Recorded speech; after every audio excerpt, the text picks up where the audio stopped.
नमस्कार, स्वागत है आपका के न्यूज में और मैं हूं आपके साथ परीश शर्मा। बुलेटिन में आगे बढ़ने से पहले नजर डालते हैं अब तक की हेडलाइंस पर। हेडलाइंस के प्रायोजक हैं रतन सिंह सराफ एंड सन्स, जहां 1928 से कायम है संपूर्ण गुणवत्ता। और रिफ्रेश, एक ऐसा एहसास जो कर दे आपको रिफ्रेश। पूरे राज्य में दिखा निजी बस ऑपरेटरों की हड़ताल का असर, हड़ताल का खामियाजा भुगतना पड़ा जनता को, सरकारी बसें दिखी ओवरलोड। आसाराम के खिलाफ महिलाओं का फूटा गुस्सा, गुस्साई महिलाओं ने किया धरना प्रदर्शन, कहा 24 घंटे के अंदर आसाराम को पुलिस करे गिरफ्तार। यूपी सरकार के खिलाफ विश्व हिंदू परिषद में रोष, कहा यूपी सरकार हिंदू होकर हिंदू की दुश्मन। 24 कोसी यात्रा पर डीसी देवेश कुमार के माध्यम से राष्ट्रपति को भेजा ज्ञापन। और द्रंग में देश की एकमात्र चट्टान नमक खान को लेकर लोगों में रोष, प्रशासन को सौंपा ज्ञापन, कहा नमक की खान जल्द हो शुरू, लोगों को मिलेगा रोजगार। हाल ही में जनता की सुविधा के लिए सरकार और विभाग द्वारा बिजली बिल जमा करवाने के लिए एक मशीन लगाई गई थी, जिसका उद्घाटन खुद मंत्री अनिल शर्मा द्वारा किया गया था। लेकिन वो मशीन अब लोगों के लिए मुसीबत बन गई है। एक तो जहां यह मशीन उद्घाटन के कुछ दिन बाद ही खराब हो गई है, वहीं यह मशीन उस स्थान पर लगाई गई है जहाँ खड़ा रहना तो दूर, लोग उधर से क्रॉस भी नहीं हो सकते, क्योंकि वहाँ पर शौचालय की बदबू ही बदबू फैली है। हाल ही में जनता की सुविधा के लिए सरकार और विभाग द्वारा बिजली बिल जमा करवाने के लिए एक मशीन लगाई गई थी, जिसका उद्घाटन खुद मंत्री अनिल शर्मा द्वारा किया गया था। लेकिन अब आलम यह हो गया है कि लोग इस मशीन के पास फटकना भी नहीं चाहते, क्योंकि जहां पर इस मशीन को रखा गया है और इसका ऑफिस बनाया गया है, वहां पर लोग जा भी नहीं सकते और ना ही वहां खड़े हो सकते हैं। पहले हम आपको बताते हैं कि बिजली बिल की यह मशीन कहां पर लगी है। जरा गौर से देखें इस मशीन को और अब देखिए इस शौचालय को। यह शौचालय इंदिरा मार्केट में नगर परिषद द्वारा बनाया गया है और इसकी देखरेख भी नगर परिषद द्वारा ही की जा रही है। वहीं नगर परिषद द्वारा बनाए गए इसी शौचालय के साथ बिजली बिल का ऑफिस भी है, जहां पर यह बिजली बिल की मशीन रखी गई है। लेकिन लोग अब यहां पर खड़े भी नहीं टिक पा रहे, वहीं मशीन भी बंद पड़ी हुई है, जिसकी वजह से लोगों में भी खासा रोष देखने को मिल रहा है और उद्घाटन के बाद ही मशीन खराब भी हो गई है।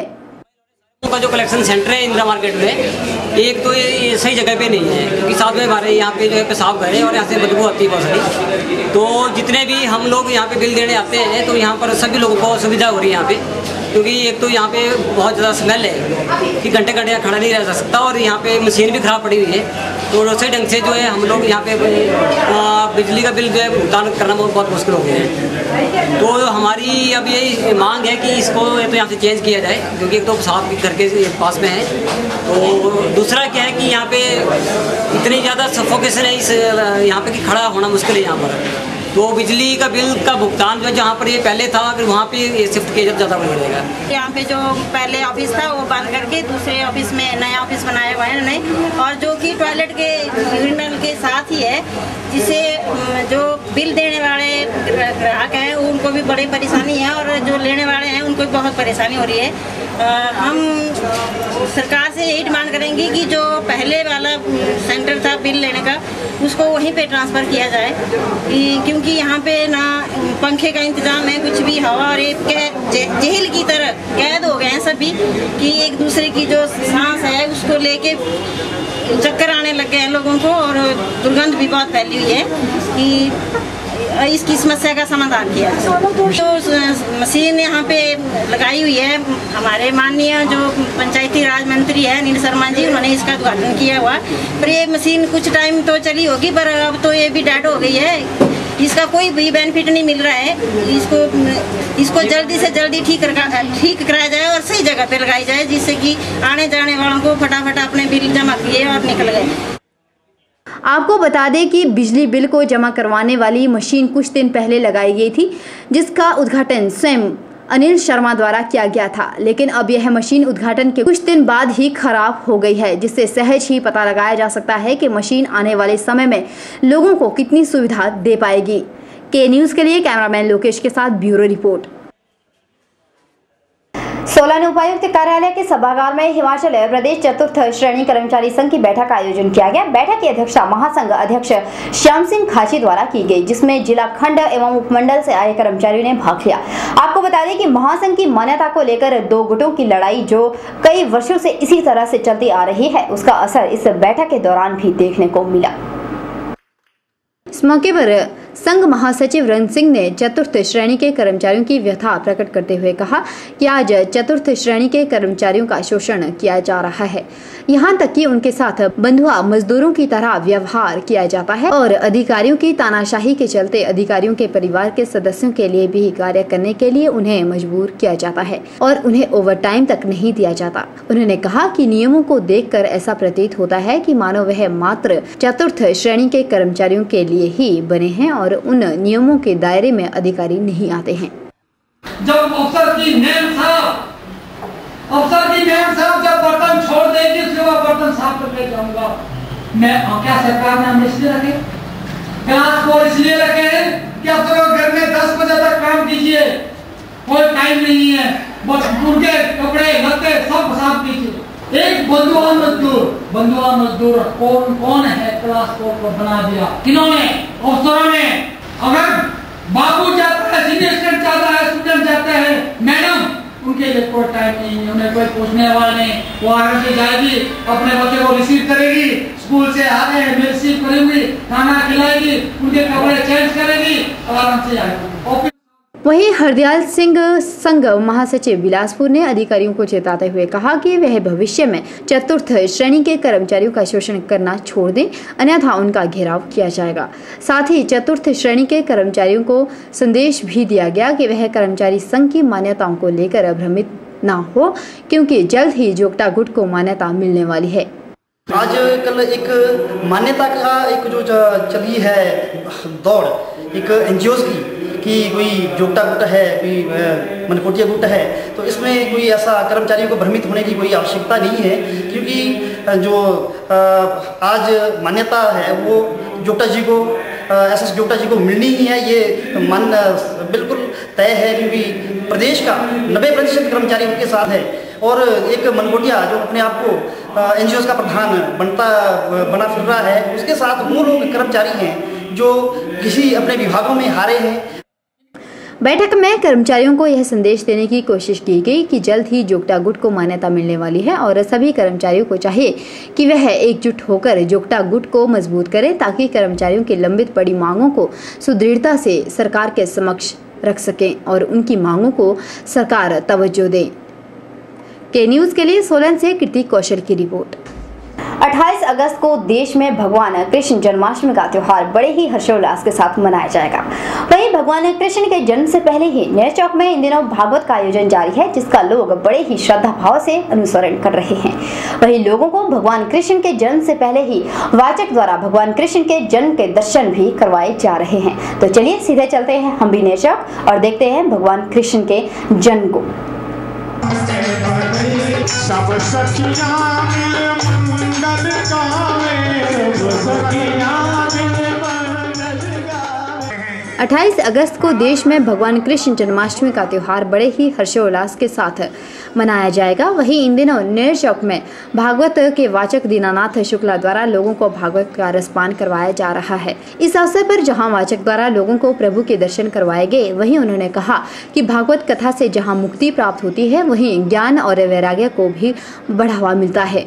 साथ ही दीनानाथ ने बताया कि भगवान तक पहुंचने का एक ही रास्ता है और वो है भागवत। 22 तारीख से श्रीमद् भागवत की कथा निकुंज सेवाधाम ट्रस्ट नेर चौक में ये प्रारंभ हुआ। 28 तारीख को विशेष रूप से कन्हैया जी के जन्म के उपलक्ष्य में उत्सव मनाया जाएगा और नगर परिक्रमा भी लगेगी। 29 तारीख को इस कथा का समापन है और भंडारा है। श्रीमद् भागवत की कथा मुक्ति देने वाली है, ज्ञान और वैराग्य को बढ़ाने वाली है और परमात्मा के चरणों में ये प्रेम देने वाली है। आप सभी से अनुरोध है, समय से आकर के इस कथा का लाभ उठाएं और इस कथा को सफल बनाएं। गौर है कि 28 अगस्त को पूरे देश में जन्माष्टमी का आयोजन किया जाएगा और पूरा देश जन्माष्टमी को बड़े ही हर्षोल्लास के साथ मनाएगा। वहीं नए चौक में जारी भागवत में 28 अगस्त जन्माष्टमी के मौके जगराते का आयोजन किया जाएगा। साथ ही 29 अगस्त को पूर्ण आहुति के बाद विशाल भंडारे का भी प्रावधान किया जाएगा, जिसमें आप सब जाकर प्रसाद को ग्रहण कर सकते हैं और भगवान के चरणों में शीश नवाजकर उनसे आशीर्वाद प्राप्त कर सकते हैं। के न्यूज़ के लिए नए चौक से मनप्रीत सिंह की report.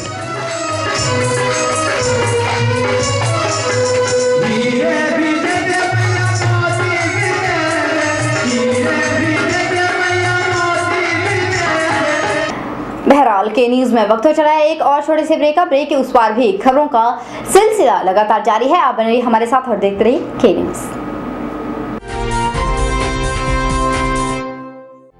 The premier institution of competitive exams preparation since 2000. Sachdeva College Mandi, providing syllabus completion and tuition batches for class 9th, class 10th, plus 1 and plus 2, medical, non-medical and commerce.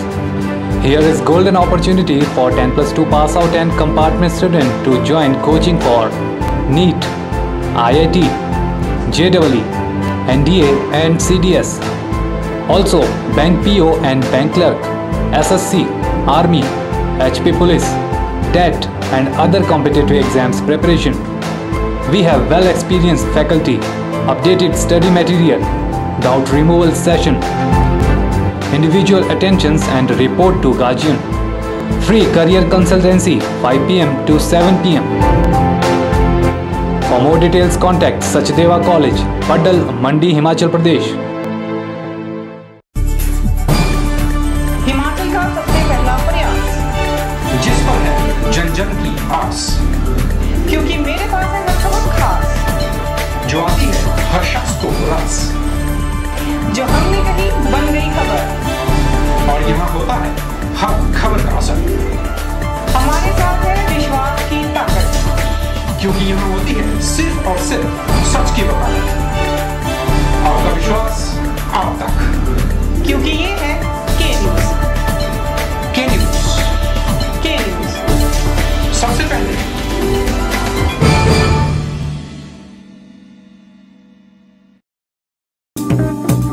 अब चला गया लकड़ी के दरवाजे और खिड़कियों का रिवाज, जब उपलब्ध हैं एल्युमिनियम फैब्रिकेशन से जुड़े experts MS Singh aluminium and stainless steel fabrication, जो आधुनिक तकनीकों का इस्तेमाल कर बनाते हैं aluminium doors, window, office chamber, steel railing, बॉल्स्टर railing, grill व गेट आदि।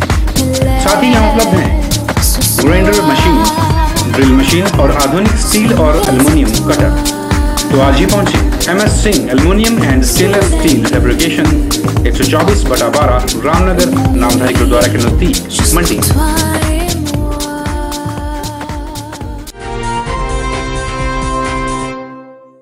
वहीं कृष्ण जन्माष्टमी को लेकर सभी धार्मिक संस्थानों में इसे लेकर खासा उत्साह देखने को मिल रहा है। सोमवार को इसी कड़ी में सुंदरनगर के लक्ष्मी नारायण मंदिर में एक भव्य शोभा यात्रा निकाली गई, जिसमें लोगों ने बढ़ चढ़कर भाग लिया। शोभा यात्रा में कई संगीत मंडलियों ने भजन कीर्तन भी किए, जिसे पूरा शहर भक्ति में हो गया और इस दौरान भगवान कृष्ण और राधा रानी की झांकियां बड़े ही श्रद्धा भाव के साथ देखी गई। सुंदरनगर के लक्ष्मी नारायण मंदिर से एक भव्य शोभा यात्रा निकाली गई, जिसमें लोगों ने बढ़ चढ़कर भाग लिया। शोभा यात्रा के दौरान जहां लोगों में खासा उत्साह देखने को मिला, वहीं भगवान के जन्म से पहले ही कृष्ण और राधा रानी की झांकियां निकाली गई।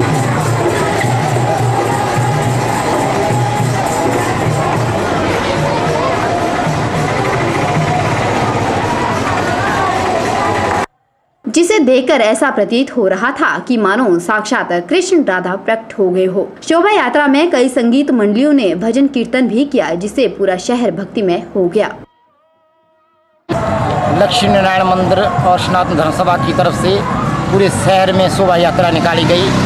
साईं बाबा जी की भी शोभा यात्रा निकाली गई इसमें, और जो कृष्ण जन्माष्टमी मनाई जाएगी उसमें भी हर रोज सुबह प्रभात फेरियाँ भी निकाली जाएंगी और पूरे शहर में एक कृष्णमय, पूरे कृष्णाष्टमी के कृष्ण जन्माष्टमी के उपलक्ष्य में पूरे शहर में पूरा शहर कृष्णमय हो गया है और भक्ति में रंग गया है पूरा शहर हमारा सुंदरनगर।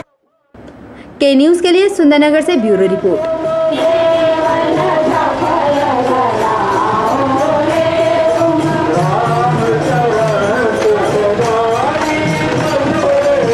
सराज क्षेत्र में जारी खेलकूद प्रतियोगिता में इन दिनों खिलाड़ी खूब अपना दमखम दिखा रहे हैं और अपनी प्रतिद्वंदी टीम को पछाड़ने में जी तोड़ मेहनत कर रहे हैं और फाइनल तक पहुंचने के लिए अपना पूरा दमखम दिखा रहे हैं। वहीं सांस्कृतिक संध्या में भी प्रत्येक स्कूलों की टीमों ने अपनी कला के माध्यम से लोगों की खूब वाहवाही लूटी। सराज खंड के अंडर 19 छात्रों की खेलकूद प्रतियोगिता इन दिनों जारी है, जिसमें खिलाड़ी खूब अपना दमखम दिखा रहे हैं। वहीं सांस्कृतिक संध्या में भी खिलाड़ियों ने लोगों को अपनी कला से खूब मोहित किया और लोगों से खूब वाहवाही लूटी। वहीं ग्रुप सॉन्ग में जंजैहली सीनियर सेकेंडरी ने प्रथम स्थान हासिल किया, जबकि एकल गायन में विद्या भारती पब्लिक स्कूल जंजैहली ने प्रथम और एकांकी में जंजैहली सीनियर सेकेंडरी ही प्रथम स्थान हासिल किया।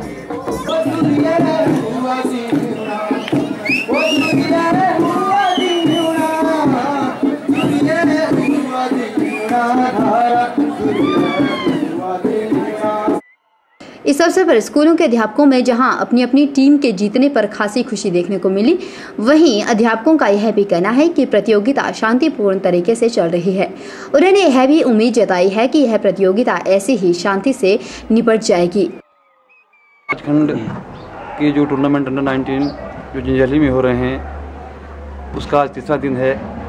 तीसरे दिन में भिन्न भिन्न खेलों के जो फाइनल में पहुंची टीमें हैं, उनमें कबड्डी में गवर्नमेंट सीनियर सेकेंडरी स्कूल बिसिथाज और गवर्नमेंट सीनियर सेकेंडरी स्कूल बारा के बीच में मैच हो रहा है। वॉलीबॉल में government senior secondary school Baksiyad और government senior secondary school Thunag के बीच मैच होना है। खो खो में final match government senior secondary school Janjehli versus government senior secondary school Bisithaj के बीच में होगा। जो अंडर 19 की खेलें चली हुई है वो शांतिपूर्वक ढंग से हो रही है और 26 तारीख को इसका समापन समारोह किया जाएगा। अध्यापकों ने बताया कि खिलाड़ी पहला स्थान प्राप्त करने के लिए पूरी कोशिश कर रहे हैं और बच्चों में प्रतियोगिता को लेकर खासा उत्साह देखा जा रहा है। Boys tournament government senior secondary school Janjehli में हो रहे हैं और जिसमें से कि 270 लगभग छात्र आए हुए हैं, जगह जगह से आए हुए हैं और इनमें से पिछले कल हमारे संस्कृत का कार्यक्रम हुआ, जिसमें से कि हमारे राजकीय वरिष्ठ माध्यमिक पाठशाला जंजैहली ने प्रथम स्थान लिया और विद्या भारती पब्लिक स्कूल कटारू ने प्रथम स्थान लिया और हमारे जो अंडर 19 बॉयज़ टूर्नामेंट जो हो रहे बहुत ही शांतिपूर्वक हुए। और उधर वॉलीबॉल प्रतियोगिता में बक्सियाड़ ने जंजैहली स्कूल को सीधे 3-1 से सेमीफाइनल में हराकर फाइनल में प्रवेश कर लिया है, जहां बक्सियाड़ की थुनाग से सीधी भिड़ंत होगी।